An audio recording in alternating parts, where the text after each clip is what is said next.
complete the different dimensions of development, focusing on passion for excellence, patriotism, and love of God.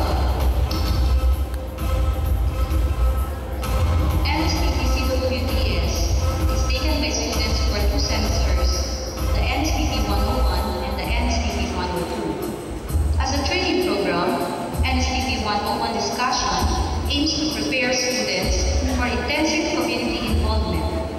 The lesson includes the Constitution and NSTP law, basics of community service, persons in community, the role of family in the society, effective communication in the community, developing leaders for community service, social awareness towards social responsibility, NSTP-CWTS essential to community development.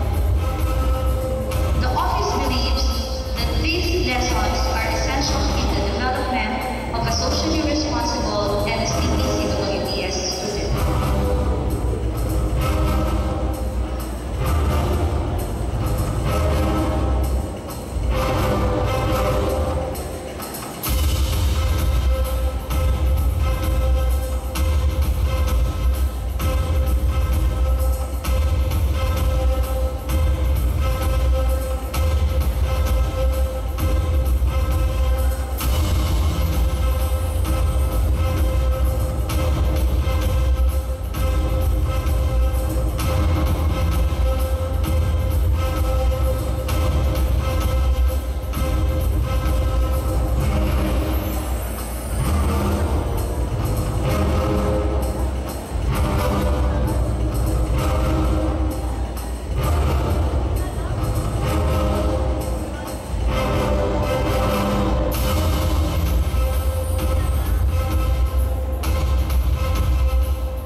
We make sure that after 4 years upon earning your degree, you will be one of those really hope for the future.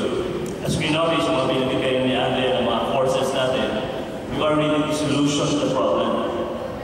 Yung ating major problems sa bansa ngayon, for example, environment, health, economics, can be solved by our graduates sa College of Science, biologists, computer scientists, information technologists, and of course the mathematicians, and particularly environmental science.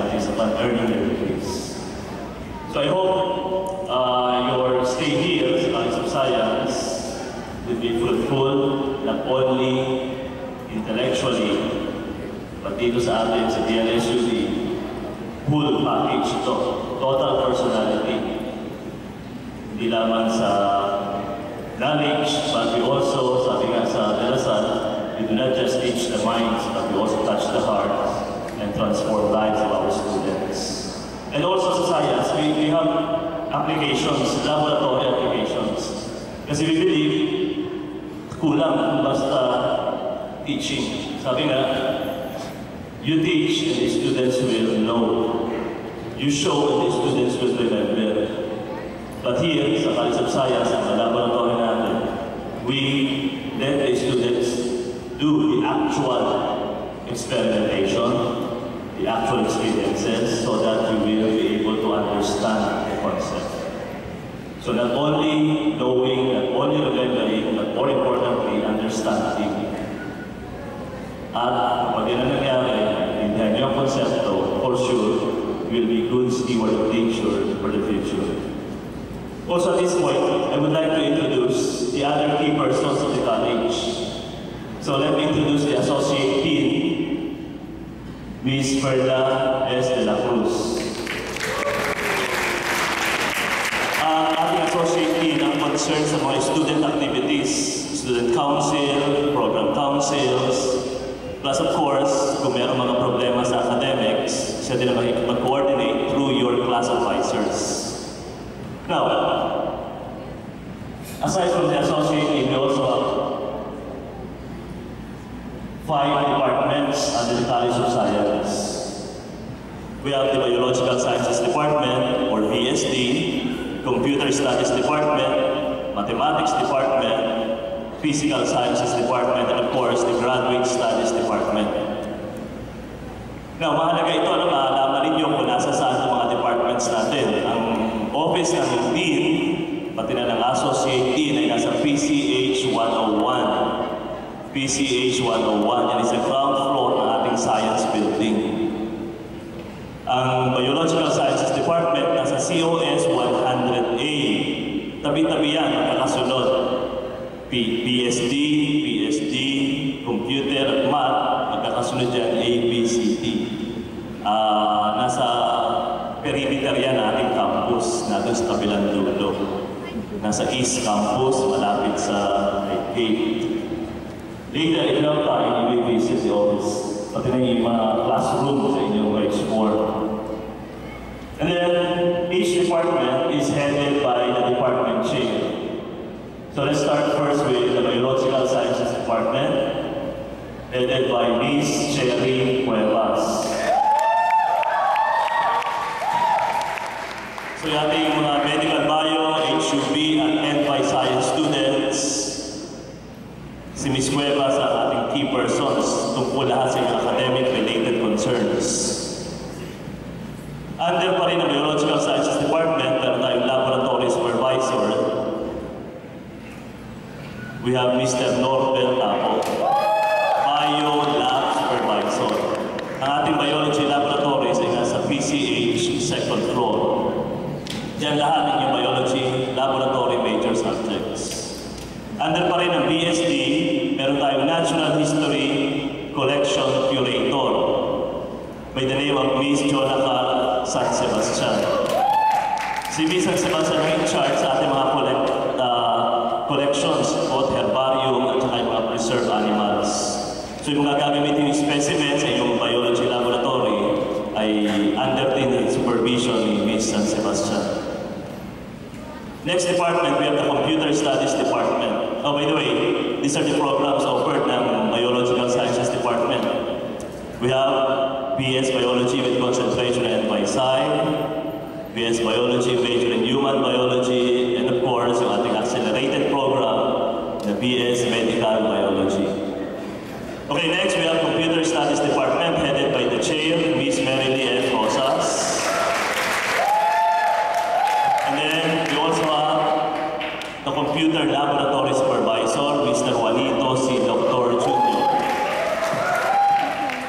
Ang computer laboratory ay nasa ICTC building, second floor. And then these are the programs offered. We have BS Computer Science or BCS. We also have BIT, BS in Information Technology, ACC, and ACI, major in Internet Technology. And then the next department, we have the Mathematics Department headed by Ms. Leonor P. Amasio. So lahat ng courses, hindi lamang sa College of Science, ay required to take ng 15 units mathematics. So under lahat yan na Mathematics Department kay Ms. Amasio, Algebra, Trigonometry, Calculus, Statistics. And then the program offered, we have APM, or BS in Applied Mathematics. And the next, we have the Physical Sciences Department headed by Engineer Imelda C. Galera. Lahat ng Chemistry, Physics, at Physical Sciences subjects under the PST, or Physical Sciences Department. We also have the Physical Sciences Department Laboratory Supervisor, Engineer Maria Beata B. Mijares. Ang ating Physics Lab ay nasa ground floor ng Science Building at ang Chemistry Lab nasa third floor naman. And then the Graduate Studies Director, we have Dr. Edna T. Mercado. Sa mga parents o kaya sa inyong mga friends, meron tayong graduate program, master's degree at doctorate degree. Meron tayong MA in Math at MS in Math. We also offer MS in Biology, MS in Environmental Science, MS in Conservation Biology, at Doctor of Philosophy, major in Biology. Lahat yan under sa Graduate Studies Department. So, I wish you good luck. See you on June 13, first day of opening. If you have time mamaya after this orientation, better if you can visit in yung mga classrooms. Anyway, nandiyan kami, very early in the morning sa first day of classes to guide you to respond to any of your concerns. Hindi lamang sa first day, but all throughout the semester. You are free to visit the offices of the key persons I showed to you. And remember also, later part ng ating orientation, ipapakilala sa bawat section ng first year, yung inyong mga class advisor. So lahat ng section, may mga class advisor. So i-meet kayo na yung advisor sa inyong mga respective classrooms on the first week of classes. So just wait for your advisor. Lahat ng concerns, academic-related concerns, to be coursed to your class advisors. At sa mga parents naman, rest assured that we will be monitoring your children's yung mga performance sa inyong mga anak. Gagampanan namin ang aming tungkulin. At maraming salamat sa tiwala. At dito nyo pinag-aral na inyong mga anak, particularly sa College of Science. So I just hope that after 4 years, you will be earning your degrees. Therefore, dapat nakafocus, kasi mahirap magkaroon ng back subjects, talagang nagkakaroon ng irregularity doon sa inyong mga schedule. So, focus on your studies. Make it a priority for now. So, medyo kailangan ng konting sacrifices. Not only for your parents, but also for yourselves. So again, freshmen and parents, maraming salamat and welcome to the College of Science. And thank you so much, Dr. Tim. So now, You know it already? Yes? Who are the HUB11 students? Para nakikita rin sila classmates. So, tayo nga kayo. Tayo. Ayan. Yan ang mga classmates. So, tingnan nyo na. Kung may magaganda dyan, at mga guwapo. Ito po ang inyong advisor, si Magchola Candelaria. Okay? Thank you, HUB11. Next, we have HUB12.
Okay, thank you. Ma'am Heradura. Alright, thank you. Next we have PIT 11, 12, and 13. The advice will be Miss Marnelli Erquita. PIT, come on, please stand up. PIT 11, 12, and 13. Yeah, welcome. Thank you. And then we have PIT 14, 15, and 16. Can I see the PIT students? 14, 15, 16. Ayan. Okay. Welcome. And then we have the next one. We have Professor. We have PIT 17, ACC, and ACI. PIT 17, ACC, and ACI. Please stand up. Thank you, sir. Okay. Oh, tayo. Tayo. Yan. Hindi po kayo na-range according to your grades. Talagang random yan. No? So, hindi naman porto na sa 7 kayo. Hindi kayo people. ACI. ACS. Alright. Your advisor, Ma'am Evelyn Mayuga. And for the APM 11, where are my APM students? Where are they? Wow! Yes. Ito po, malapit na mag-explain. Marami sila ngayon. Last year, we had 20 freshman students. I think this year we'll have around 15 APM students. Your